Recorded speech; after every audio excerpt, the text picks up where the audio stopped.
देखिए, बड़ी खबर मिल रही है। कोचिंग सेंटर हादसे से जुड़ा एक और अपडेट। लाइब्रेरी बनाकर नियमों का उल्लंघन हुआ था। बेसमेंट में स्टोरेज या गोडाउन की इजाजत थी, लेकिन यहां पर लाइब्रेरी बनाई गई। 9 जुलाई को फायर डिपार्टमेंट से एनओसी भी मिली और हादसे वाली बिल्डिंग में 2 बेसमेंट और दोनों में लाइब्रेरी की बात और ये हादसा सामने आया है। लेकिन कमाल की बात यह है कि यहाँ पे सिर्फ गोडाउन या स्टोरेज की परमिशन होती है, लेकिन यहाँ पर बच्चों को बिठाकर लाइब्रेरी बनाई गई और इसमें नियमों का उल्लंघन हुआ है।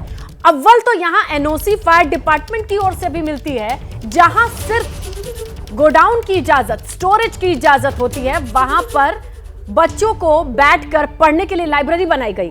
गोडाउन होता तो सिर्फ सामान का नुकसान होता, लेकिन जिंदगी के खत्म होने वाली ये एनओसी कैसे पास हो जाती है, ये बड़ा सवाल है। नियमों को ताक पर रख के बेसमेंट में स्टोरेज और गोडाउन के बजाय लाइब्रेरी को एनओसी कैसे मिल सकती है 9 जुलाई 2024 को फायर डिपार्टमेंट की ओर से, यह बड़ा सवाल है। और ये सब सवाल अब खुल करके सामने आएंगे। न जाने कितनी जगहों पर भी ये आने वाले वक्त में पता चलेगा। लेकिन फिलहाल क्या चल रहा है, चलिए जानने की कोशिश करते हैं हमारे सहयोगी वरुण जैन से। वरुण, ये एनओसी फायर डिपार्टमेंट वाली किस क्राइटेरिया पे देती है? क्या ये गोडाउन दिख रहा था? क्या ये स्टोरेज दिख रहा था?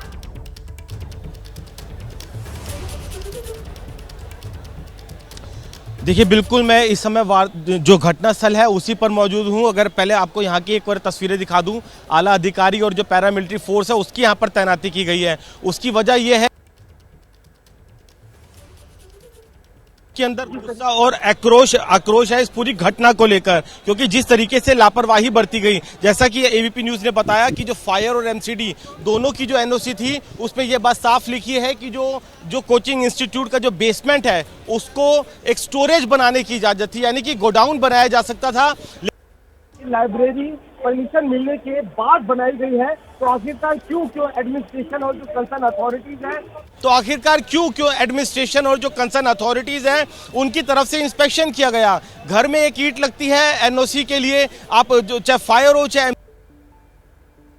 काटते रहेंगे, आसानी से एनओसी नहीं मिलेगी। लेकिन आखिरकार इंस्टीट्यूट को एनओसी कैसे मिल गई, और अगर एनओसी मिलने के बाद इस लाइब्रेरी को बनाया गया तो इंस्पेक्शन क्यों नहीं हुआ? ऐसे कई सवाल हैं जिनके जवाब अथॉरिटीज को देना होगा। फिलहाल अभी अपना पल्ला झाड़ते हुए दिल्ली पुलिस ने 2 लोगों को जरूर गिरफ्तार कर। कोऑर्डिनेटर जो गुस्सा और आक्रोश है छात्रों का, वो थमने का नाम नहीं ले रहे हैं। अगर मैं आपको यहाँ की तस्वीरें दिखा दूं तो आप अंदाजा लगा सकते हैं पूरे इलाके को छावनी में पुलिस ने तब्दील किया है, क्योंकि सैकड़ों हजारों की जो संख्या में आसपास जो छात्र हैं। ऑडियो ब्रेक है वरुण, आप इसे फिक्स कीजिए। लेकिन दीपक रावत भी जुड़ गए हैं और आरएमएल अस्पताल के बाहर उनकी लोकेशन पता चल रही है, क्योंकि एक तरफ जिस जगह पे वरुण मौजूद है वहां पर तो दोनों तरफ से बैरिकेटिंग, गुस्सा दिखाई दे रहा है। लेकिन अब गुस्सा, शिकायत और किसी भी उम्मीद से परे जहां आप खड़े हैं दीपक, अगर बच्चों की बात की जा रही है, उनके पेरेंट्स या किस तरीके की सिचुएशंस आप अभी नोटिस कर रहे हैं, जरा बताएं।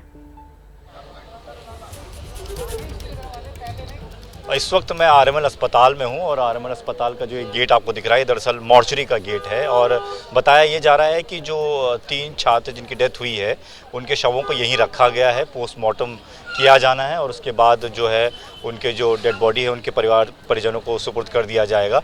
और सुबह कई परिजन यहाँ पर पहुँचे भी थे जो देखना चाहते थे। अब जो घायल थे उनको भी यहीं पर भर्ती कराया गया था। हालांकि जो जानकारी मिली है उसके मुताबिक सभी घायलों को यहाँ से ट्रीटमेंट के बाद यहाँ से छुट्टी दे दी गई है, वो घर चले गए हैं। लेकिन मॉर्चरी में इस वक्त जमावड़ा इसलिए है क्योंकि तमाम लोग यहाँ पर पहुँचे हैं। परिजन अभी भीतर गए हैं, कुछ परिजन भीतर हैं, कुछ बाहर हैं और लगातार अपनों की तलाश में जो लोग घूम रहे थे। कुछ लोग मॉर्चरी भी आए थे जिन्हें जानकारी नहीं थी कि उनके बच्चे कहाँ पर हैं, तो उन्हें बताया गया कि वो कहाँ एडमिट हैं। और ये तमाम तस्वीरें आप देख रहे हैं कि ये कुछ लोग यहाँ पर पहुँचे हैं और बातचीत कर रहे हैं कि क्या ये कहना चाहते हैं। इनसे जान लेते हैं क्या बोलते हैं। बिल्कुल दीपक, ये ऐसी सिचुएशन है कि पूरी जिंदगी यहाँ इनके पेरेंट्स कोसेंगे कि ये फैसला हमने क्यों लिया और काश रोक लिया होता, नहीं जाने देते।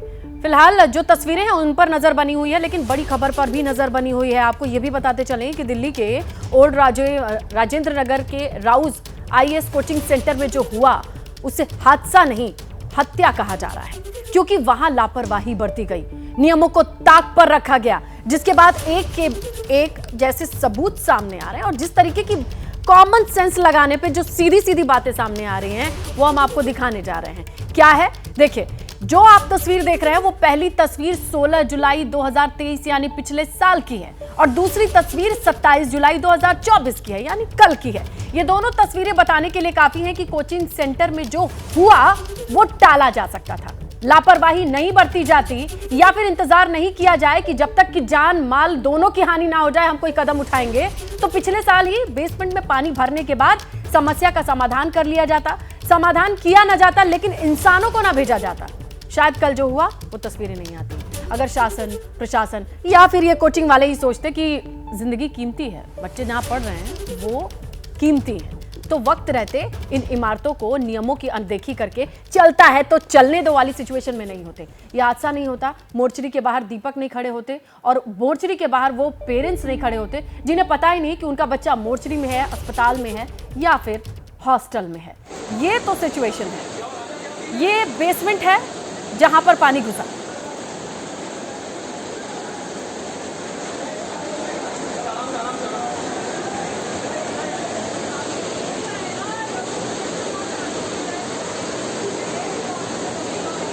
जिस बेसमेंट में पानी जिस रफ्तार से आ रहा है आपको सोचना ही पड़ेगा, रेलिंग ना दिखाई दे तो कह नहीं सकते हम आपकी ये बेसमेंट है। और जिस तरीके से पानी, ये देखिए बदहवास किस तरीके से वहां से निकल रहे हैं लोग और स्टूडेंट बच्चे किनारे खड़े होकर इंतजार कर रहे हैं कि कुछ और लोगों की मदद कर ली जाए ताकि कोई फंसा हो तो उसे खींच करके बाहर ले आए। यानी आपसी सहयोग से थोड़ी ऊंचाई वाली जगह जो स्टेयर्स दिखाई दे रही है, जो सीढ़ियां और उसकी रेलिंग के सहारे कुछ लोग खड़े हैं वो अपनों की मदद कर रहे हैं। ये बेसमेंट के भीतर की कहानी है।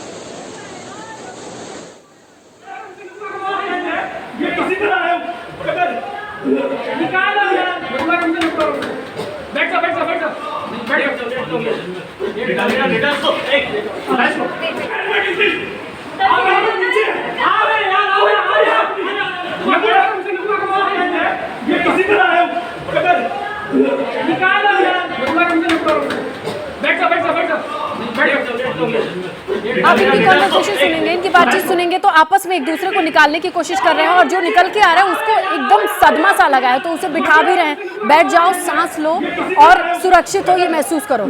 यानी ये बेसमेंट के भीतर जो चल रहा है, बच्चे एक दूसरे को रेस्क्यू कर रहे हैं, बचा रहे हैं। जो पानी तक बढ़ने की सिचुएशन थी उसमें किस तरीके से बचाया गया। ये सैटरडे था तो शायद स्ट्रेंथ कम थी, लेकिन सोचिए अगर ये बारिश सोमवार से शुक्रवार, जब बच्चों की कैपेसिटी, इसकी कैपेसिटी बताई जा रही है कि करीब ज्यादा है,